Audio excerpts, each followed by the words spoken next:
Hello and welcome to MEE Live. I'm Mathilda Mallinson. It's Wednesday, the 15th of April, 2026. Today, how the war is being used to squash freedom of speech in the Gulf.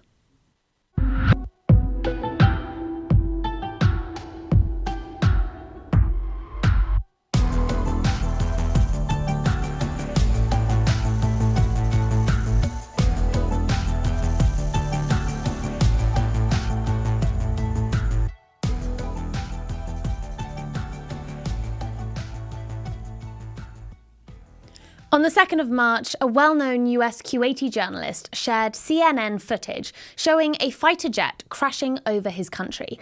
This appears to expose a friendly fire incident when Kuwaiti forces shot down 3 US planes.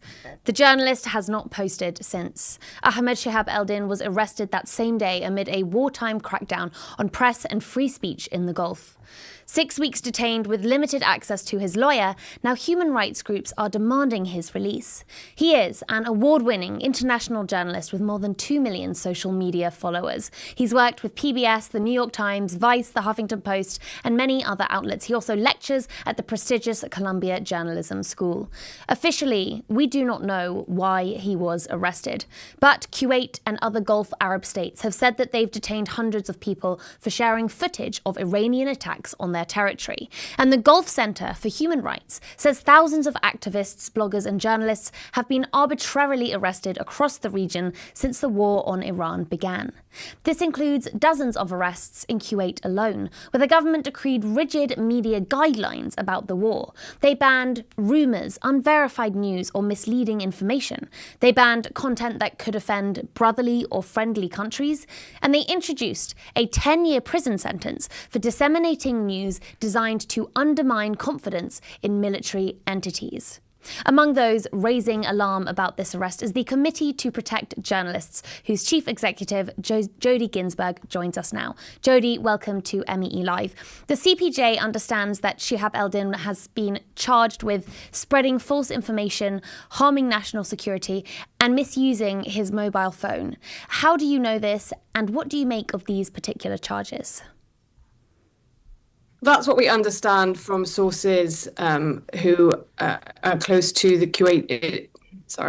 That's what we understand from sources in Kuwait. We don't have the exact charges and we don't have confirmation of these charges, but it's likely that they relate to, as you say, the spreading of false information, the harming of national security and the misuse of his mobile phone. Together, these charges could carry a sentence of up to 10 years in prison. What do you make of these charges that you've just listed for us? Well, unfortunately, these are emblematic of some of the increased restrictions that we've seen on reporting of the war across the world, but especially in the Gulf. We've seen new decrees, we've seen new laws, and of course, we've seen fresh arrests and detentions of those who are both reporting and those who are sharing information. And of course, what's really important to stress is that Ahmed was in Kuwait visiting family. He wasn't there on a reporting trip. He has not shared any video that he himself took. We believe that the reason for his detention was his sharing of verified videos from news organizations such as CNN. And can you tell us what measures have been taken to suppress journalism in Kuwait amid this war? And how compatible are these laws with the principles of journalism?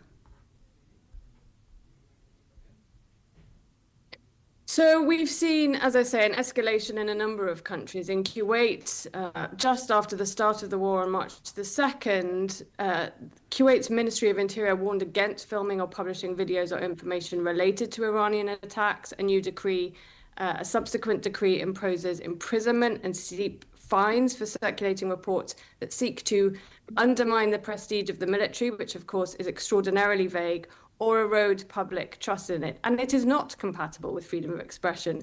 Kuwait notionally protects freedom of expression in its constitution, but unfortunately, a number of laws going back to 2006 and 2015 have already restricted people's ability to express themselves freely, and this curtails that even further.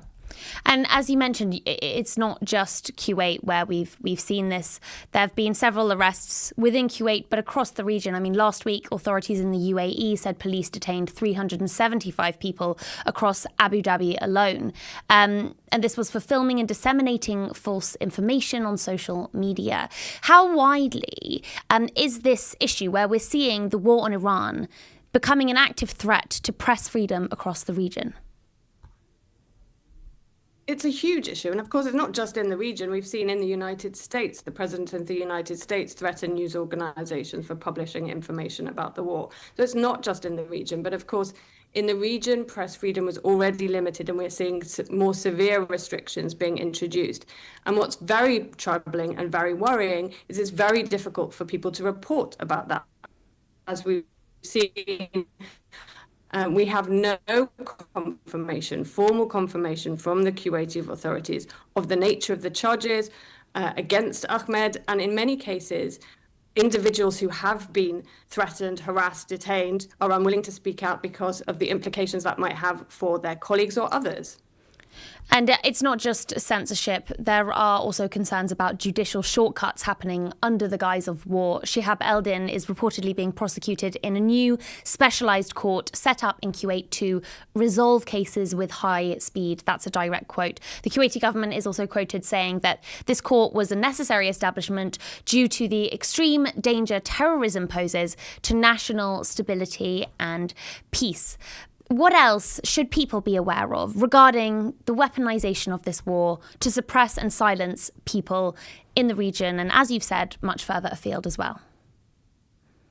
Well, this is exactly the kind of thing where in emergency situations, and we saw this in a different situation during the pandemic, countries choose to impose so-called emergency laws that often end up persisting long after the emergency has ended, and using the guise of and the excuse of national security to curtail freedom of expression. It's very, very clear that Ahmed is not a threat to national security. There is no reason for him to be in jail, and he should be freed immediately.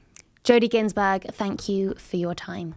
And for everybody watching, thank you for tuning in. For today, that's all that we will have time for on this topic. But before we lose you, we would love to hear from you. Please send in your thoughts and questions to @MiddleEastEye on any social platform or email meelive@middleeasteye.net. We'll be here at 5 p.m. BST, noon in New York, every Tuesday and Thursday. See you then.